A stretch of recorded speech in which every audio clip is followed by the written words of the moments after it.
வள்ளலார் இருக்கும்போது இல்லையே, நம்ம இருந்திருந்தா அவர்கிட்ட தீட்சை வாங்கியிருக்கலாம், அந்த மாதிரி யார் இருக்காங்க அப்படின்னு எனக்கு ஒரு தேடுதல் இருந்துகிட்டே இருந்தது.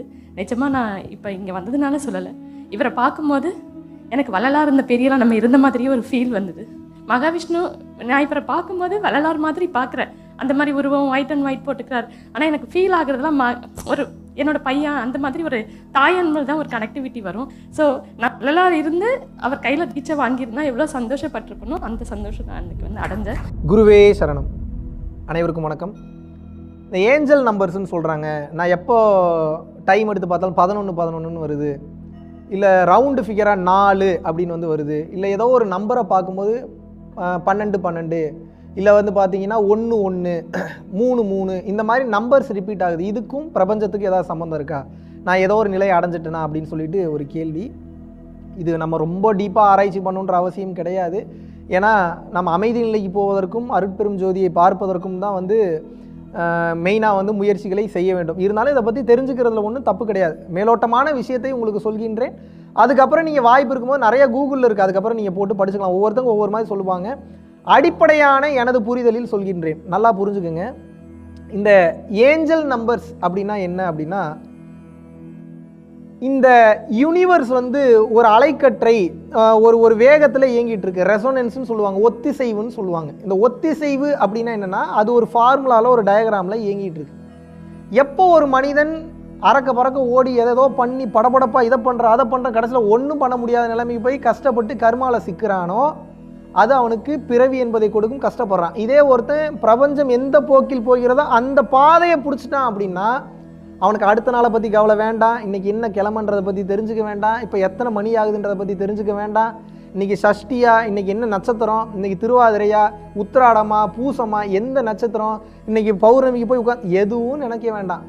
என்ன நடக்கும்னு வந்து பார்த்தீங்கன்னா, எப்போ ஒருத்தன் அதிகமாக பிரபஞ்சத்தோட கனெக்ட் ஆக ஆரம்பிக்கிறானோ அவனுக்கு பொதுவாகவே அடுத்த நாளை பற்றி கவலை இல்லை என்று அர்த்தம்.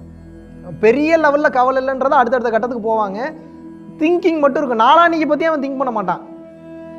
இது போக போக போக போக என்னாங்கன்னா, நாளைக்கு அப்படின்றது இன்னைக்குன்றது குறையும், இன்னைக்குன்றது அடுத்த 1 மணி நேரன்றது குறையும், போக போக போக அடுத்த நொடியை பற்றியே கவலை இருக்க, ப்ரெசென்ட்லேயே வாழ ஆரம்பிச்சிடான். எப்போ ஒரு மனிதன் இந்த தன்மைக்கு போக ஆரம்பித்து விடுகிறானோ அவன் பிரபஞ்சத்தோடு ஒன்றிணைந்து விட்டான் என்ற அர்த்தம். அப்பப்போ போயிட்டு வருவான். அப்போ என்னென்னா, எதர்ச்சியாக டைம் எடுத்து பார்ப்போம், 11 இப்போ வந்து நான் ஒரு 30-40 டைம் இப்போ நான் ஃபோன் எடுத்து பார்க்குறேன்னு வச்சுக்கோங்க. அந்த 30-40 டைமில் வந்து பார்த்தீங்கன்னா மேக்ஸிமம் ஒரு 10 டைமுக்கு மேலே வந்து பார்த்தீங்கன்னா சேம் நம்பர்ஸ் வந்து ரிப்பீட் ஆகும். காரணம் என்ன அப்படின்னு வந்து கேட்டிங்கன்னா, நாம் பிரபஞ்சத்தோடு ஒத்திசைவாக அதனுடைய பாதையிலேயே இருக்கிறோம் என்று அர்த்தம். இது டைமில் மட்டும் வராது, எந்த இடத்துக்கு பார்த்தாலும் அது வந்து ரிப்பீட் ஆகும். அது அந்த மாதிரியான ஒரு பியூட்டிஃபுல்லான ஒரு விஷயம். இந்த பிரபஞ்சம் உங்களுக்கு சொல்லுது, டைமை கடந்த நிலையில் நீங்கள் இருக்கீங்க, இந்த பிரபஞ்சத்தோடு நீங்கள் ஒத்திசைவோடு இருக்கீங்க, அப்போ நீங்கள் அடுத்த நாளை பற்றி கவலைப்பட வேண்டாம், இந்த பிரபஞ்சம் உங்களுக்கு அடுத்த நாளை தானாகவே சரி செய்து கொண்டிருக்கிறது என்ற அர்த்தம். ஒரு எக்ஸாம்பிளுக்கு, நாளைக்கு ஒரு கோர்ட்டு கேஸில் பெரிய பிரச்சனை நீங்கள் மாட்டி உள்ளே போகணுன்னு இருந்தால் கூட பிரபஞ்சத்தோட வேகத்தில் நீங்கள் இருக்கிறதுனால கர்மா வேலை செய்யாது. கர்மாவை கழித்து அந்த பிரச்சனையிலிருந்து உங்களை எப்படி பாதுகாக்கிறதுன்ற தன்மையை நோக்கி தான் உங்களை கொண்டு போகும். இது எப்படிங்க பிரபஞ்சத்தோட ஒன்றா இருந்தால் ஏங்க அது கர்மாலேருந்து காப்பாதுன்னு கேட்டிங்கன்னா, பிரபஞ்சத்தோட ஒத்திசைவுன்றது என்ன, உங்களை சிக்க வைக்கிறதா? கிடையாது.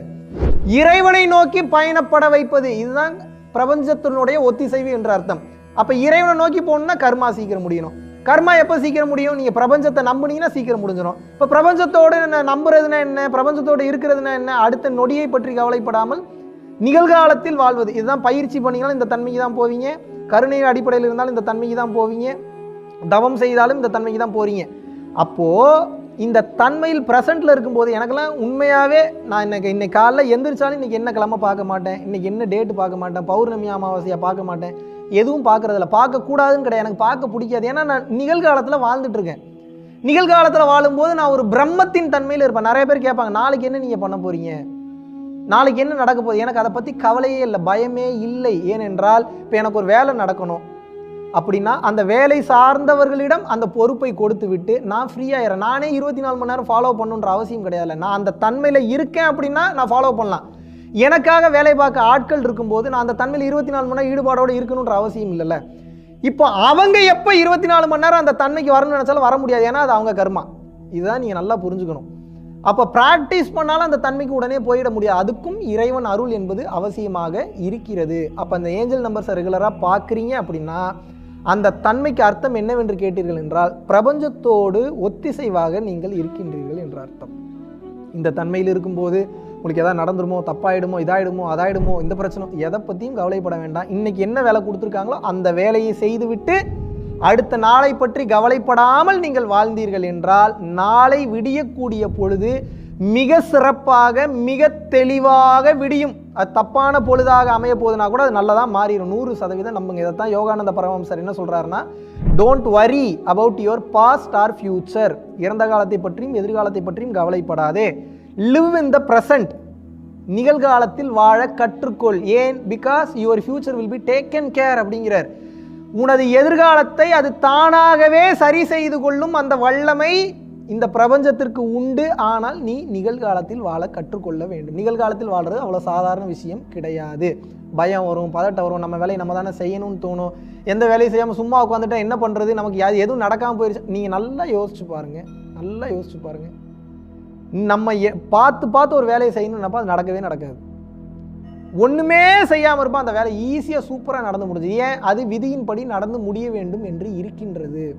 விதியின்படி தப்பாக நடந்து முடிய வேண்டும் என்று இருந்தால் தானாக நடந்து முடிகிறது. விதியை சீரமைத்து விட்டு சரியாக நடந்து முடிந்துவிடும். இதுதான் கர்மாபடியே வாழ்ந்து கழிக்க போகிறோமா, இல்லை இறை அனுகிரகத்துடன் இந்த பிரபஞ்சத்தோடு ஒத்திசைவோடு சென்று கர்மாவை மாற்றி அமைத்து நாம் வெல்ல போகிறோமா என்பது இதுதான். இதனால் தான் தெளிவாக சொல்கிறேன், நீங்கள் இந்த பிரபஞ்சத்தோடு எப்படி கலக்க வேண்டும் என்று புரிந்து கொள்ளுங்கள். அதற்கு தான் தவம் செய்வது, தானம் செய்வது, கருணையோடு இருப்பது.